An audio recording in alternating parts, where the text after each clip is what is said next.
धर्म प्रेमी सज्जनों, श्रद्धामोर देवियों एवं प्रिय बच्चों,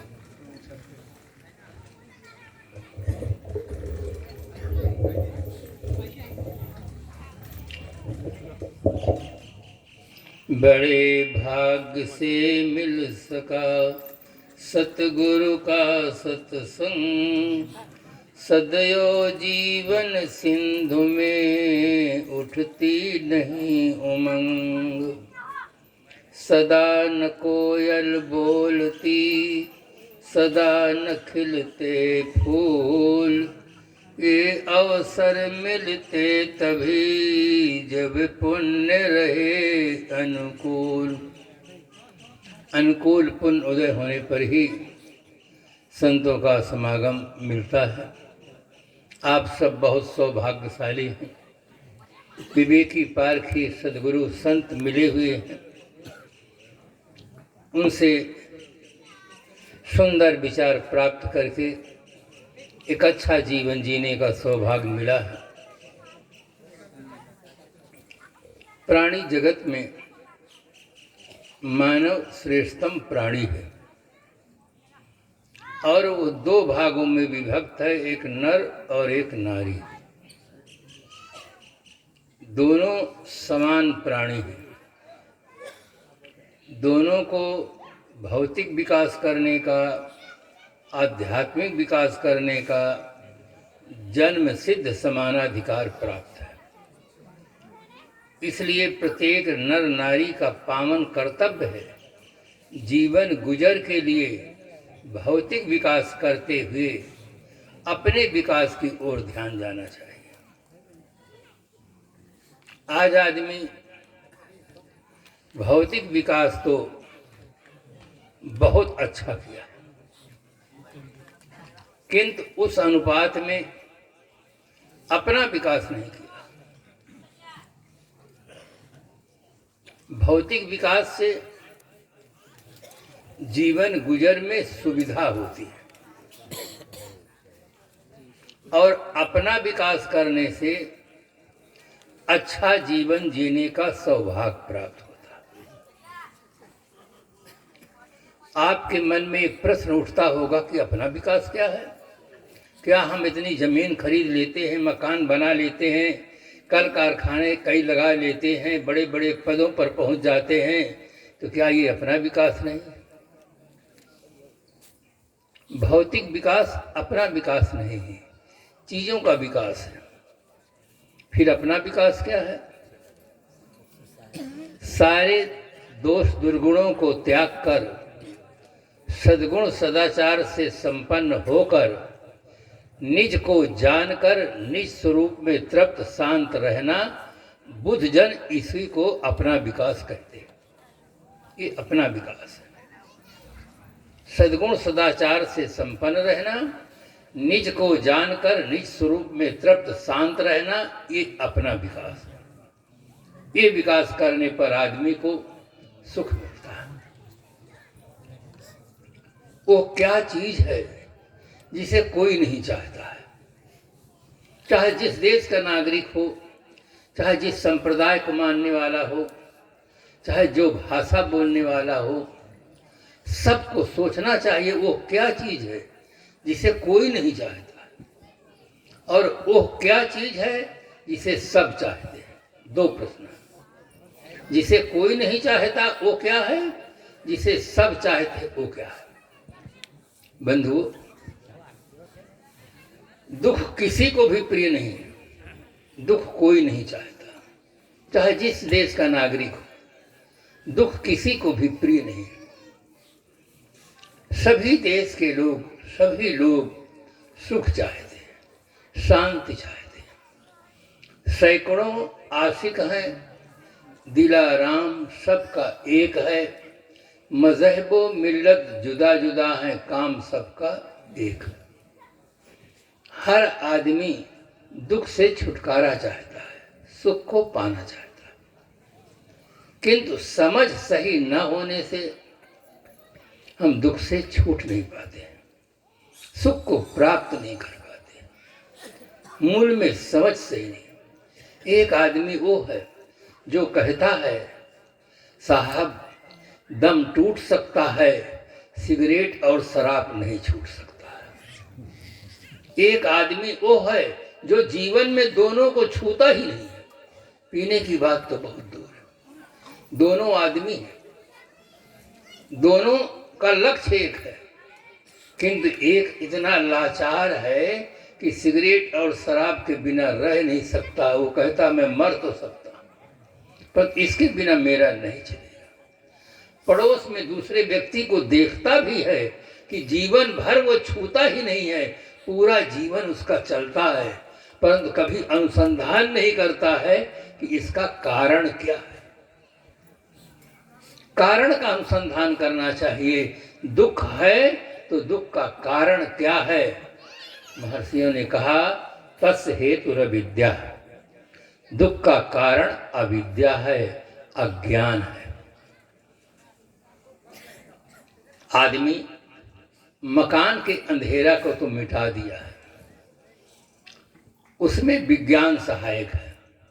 एक बटन दबा देते हैं, पूरा मकान जगमगा जाता है। एक बटन दबा देते हैं, पूरा मकान ठंडा हो जाता है। बाहर का अंधकार तो विज्ञान मिटा देता है, किंतु दिमाग के अंदर जो अंधकार है उसे विज्ञान नहीं मिटा सकता है, सूरज भी नहीं मिटा सकता।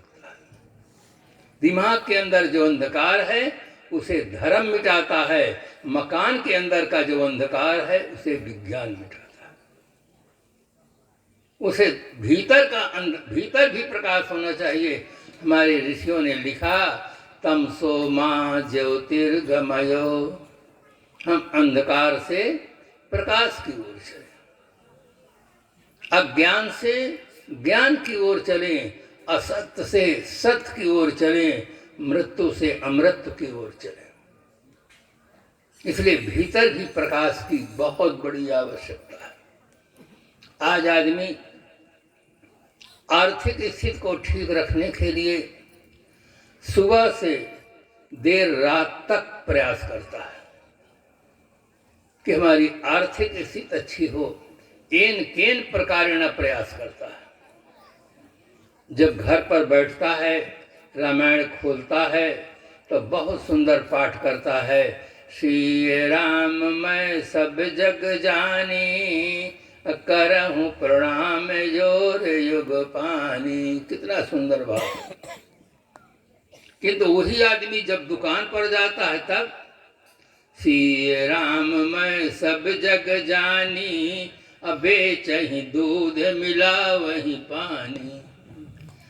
आचार में अंतर हो जाता है, विचार और कर्म में अंतर हो जाता है। आर्थिक स्थिति बंधुओं चाहे जितनी अच्छी हो, जब तक आदमी की मानसिक स्थिति अच्छी न होगी तब तक आदमी सुखी जीवन, निर्विकार जीवन नहीं जी सकता। रावण की आर्थिक स्थिति कितनी अच्छी थी, सोने की लंका का राजा था। आर्थिक स्थिति बहुत ही अच्छी थी, किंतु मानसिक स्थिति बिगड़ जाती है। महारानी सीता का अपहरण करता है और रावण मारा जाता है। चमकती है जो वस्तु, नहीं वो सोना होता है। चमक पर जो भी मरता है उसी को रोना होता है। इसलिए बंधुओं मानसिक स्थिति को ठीक करो। मानसिक स्थिति ठीक नहीं होती है तो आदमी दुर्व्यसनों का शिकार हो जाता है।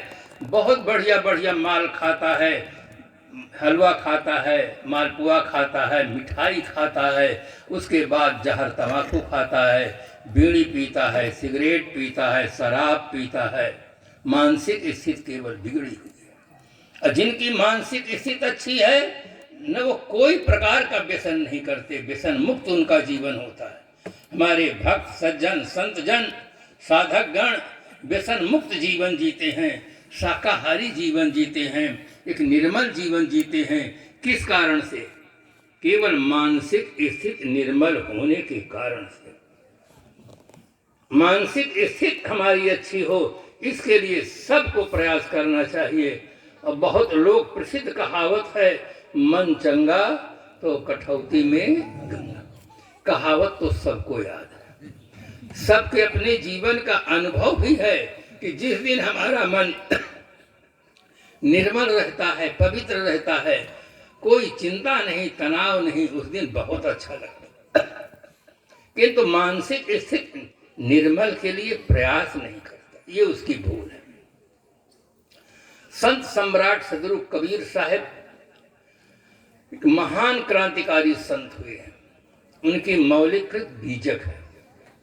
बीजक में बहुत सुंदर समाधान दिया। इस संसार की सबसे बड़ी समस्या का समाधान सदगुरु कबीर साहब ने बिल्कुल थोड़े से शब्दों में दिया, जो हर आदमी आसानी से समझ सकता है।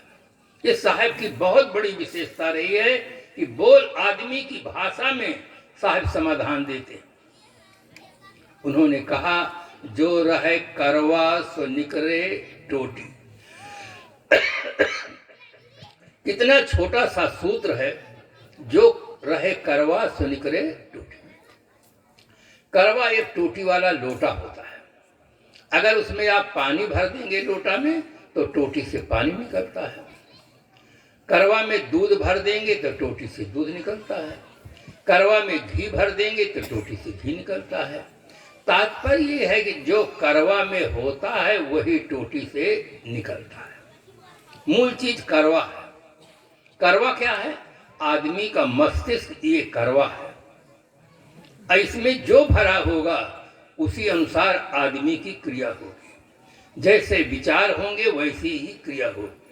आदमी की मानसिक स्थिति जैसी होती है वैसी ही उसकी क्रिया होती है।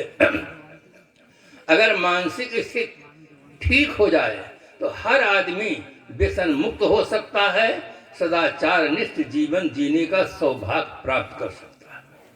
जो भीतर होता है वही बाहर निकलता है। ऐसा नहीं करवा में पानी भर दो तो टोटी से दूध निकलने लग जाएगा, ऐसा नहीं हो सकता। भीतर की स्थिति आदमी की बिगड़ गई है। आर्थिक स्थिति बहुत अच्छी है, भीतर की स्थिति इतनी बिगड़ गई है कि आदमी को आज मार रहा है। पूरे विश्व में आज आदमी को आदमी से खतरा है। न बाघ से खतरा है, न हाथी से खतरा है, न शेर से खतरा है। पूरे विश्व में आज आदमी को आदमी से खतरा है।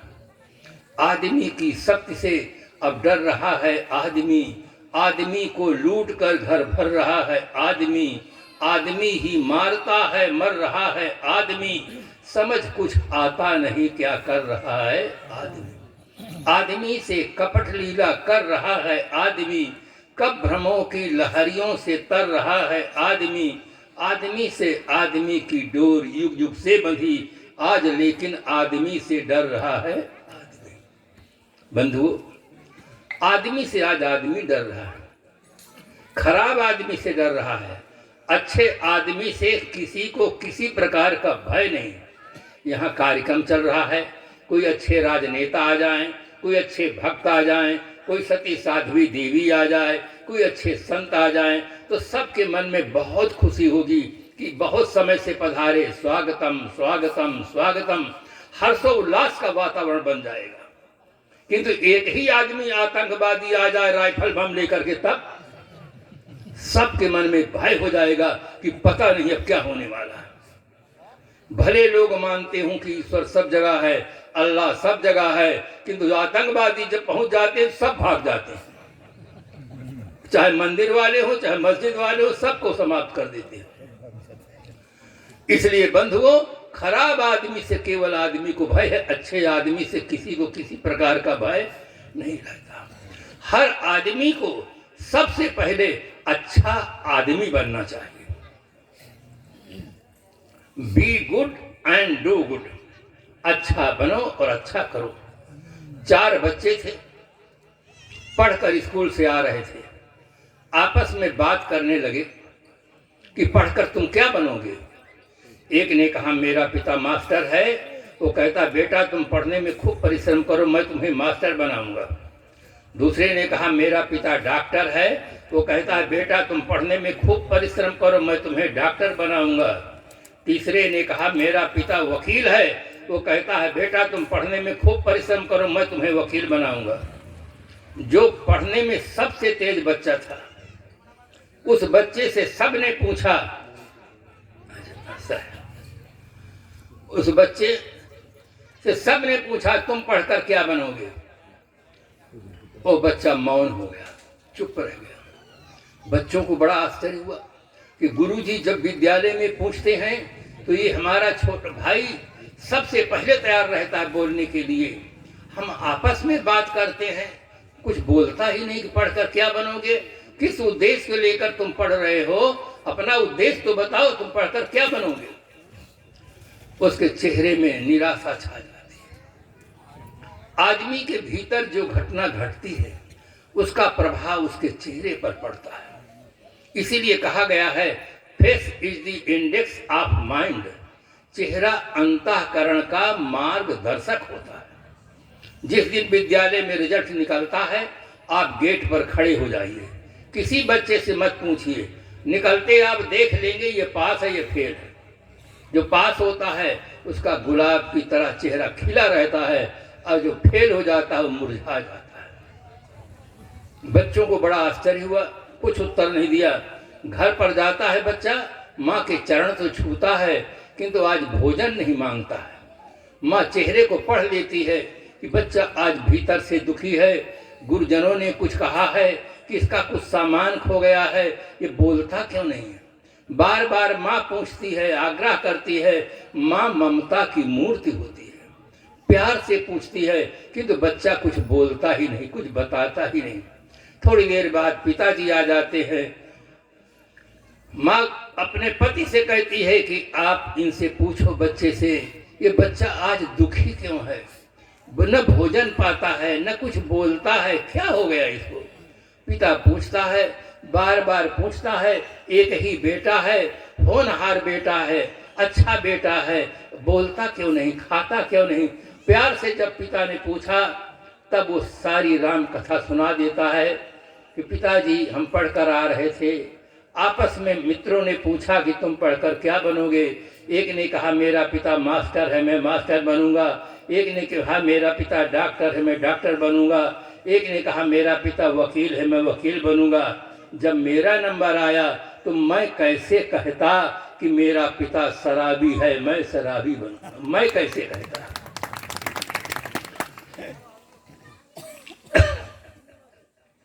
इतना सुनकर के पिता की आंखों से अश्रुधारा फूट पड़ती है। उसके भीतर इतना चिंतन पैदा हो जाता है कि मेरे कारण से मेरे बच्चे का भविष्य बिगड़ जाएगा। उसके भीतर इतना चिंतन पैदा हुआ, उसने प्रतिज्ञा कर लिया कि बेटा आज से मैं शराब ही नहीं, जीवन के सारे विकारों को छोड़ता हूं। तू जा अपने मित्रों से कल कहना कि मेरा पिता एक अच्छा आदमी है, मैं एक अच्छा आदमी बनूंगा। इतना सुनते ही उसका चेहरा गुलाब के फूल की तरह खिल जाता। दूसरे दिन जैसे वो अपने मित्रों से मिलता है, नमस्ते करता है, चेहरे में प्रसन्नता है, सबको आशा की किरण जग जाती है कि आज उत्तर मिल जाएगा। उसने बड़े गौरव के साथ कहा कि मेरा पिता एक अच्छा आदमी है, मैं पढ़ करके एक अच्छा आदमी बनूंगा। बंधुओं, पढ़ करके हर बच्चे को एक अच्छा आदमी पहले बनना चाहिए। मास्टर बनकर आप शराब पी सकते हैं, डॉक्टर बनकर पी सकते हैं, वकील बनकर पी सकते हैं, किंतु अच्छा आदमी बनने के लिए आपको सारे विकार को छोड़ना होगा। बौद्धिक विकास से आपको सर्विस मिल सकती है, किंतु नैतिक विकास के अभाव में भीतर से आप सुखी नहीं हो सकते हैं। बौद्धिक विकास के साथ साथ नैतिक विकास की बहुत बड़ी आवश्यकता है। केवल गेहूं से भूख मिट सकती नहीं, गुलाब पर ही नजर टिक सकती नहीं है। दोनों की जरूरत इंसान के लिए, एक चक्का से गाड़ी चल सकती नहीं। एक मंत्री महोदय थे। मंत्री महोदय के मन में एक प्रश्न हुआ कि राज दरबार में जो मेरा इतना सम्मान होता है किसके कारण से होता है? जो मैं बहुत जानता हूं उसके कारण से होता है कि मेरे चरित्र के कारण से होता है? कुछ निर्णय नहीं कर पाया। उसने कहा कि मुझे प्रयोग करना होगा। कुछ प्रयोग किया। चलते समय राज दरबार से खजाना से एक असरफी चुरा लिया, चल दिया। पहरेदार देख रहा था। पहरेदार की हिम्मत नहीं पड़ी कि ये मंत्री हैं, मैं कैसे कहूं कि सरकार इसको नहीं लेना चाहिए। फिर दूसरे दिन भी वही काम किया, तीसरे दिन भी वही काम किए। तब पहरेदार को ये हुआ कि मैं कैसे फिर बताऊंगा राजा को कि ये कहाँ से क्या खाली हो गया। तो राज दरबार में जाकर उसने बता दिया कि मंत्री महोदय 3 दिन से एक खजाना से एक असरफी रोज लेकर चले जाते हैं। राज दरबार से आज्ञा हुई, मंत्री उपस्थित हुए। कहे मंत्री को राजा ने कहा, तुम हमारे देश की सीमा छोड़ करके बाहर चले जाओ। तुम 3 दिनों से राज दरबार में बिना पूछे बिना आज्ञा के राज असरफी क्यों ले जाते हो? राज दरबार पूरे देश से हमारे चले जाओ। मंत्री ने कहा, हुजूर मैं आपकी आज्ञा का पालन करूंगा, किंतु मेरे मन में एक प्रश्न था कि मैं बहुत कुछ जानता हूं, इसके कारण से मेरे राज दरबार में सम्मान मिलता है कि मेरे कर्मों के कारण से मिलता है। आज मुझे साफ निर्णय पता हो गया कि मैं चाहे जितना जानता हूं, अगर कर्म खराब होगा सम्मान नहीं मिल सकता है। आदमी चाहे जितना बुद्धिजीवी हो, अगर उसका चरित्र अच्छा नहीं है तो वो सम्मान नहीं पा सकता है। सम्मान चरित्र के कारण से आदमी का चरण पूजे जाते हैं। इसलिए बंधुओं, संसार में सबसे मूल्यवान चीज चरित्र है।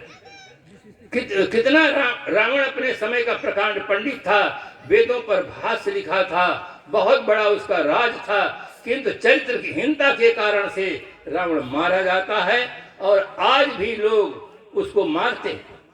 इसलिए बंधुओं, संत सम्राट सदगुरु कबीर साहब की ये साखी सबको याद रखनी चाहिए, मानुष तेरा गुण बड़ा।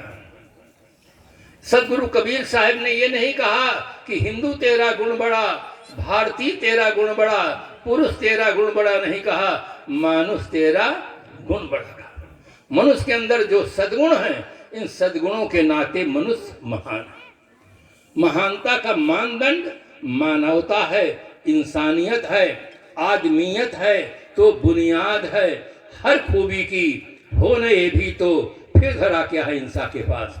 आदमी के पास आदमियत न हो, इंसान के पास इंसानियत न हो, तो आदमी के पास क्या रखा? हाड़ का कोई गहना नहीं बनता, चांद का कोई बाजा नहीं बनता है। इसलिए बंधुओं, हर बंधुओं को, देवियों को अपने जीवन में सद्गुणों को सजाना चाहिए। जैसे हम मकान को कितना सुंदर सजाते हैं, इसी प्रकार से अपने जीवन को सजाएं, सद्गुणों से सजाएं। सत्संग से सबसे बड़ा लाभ होता है।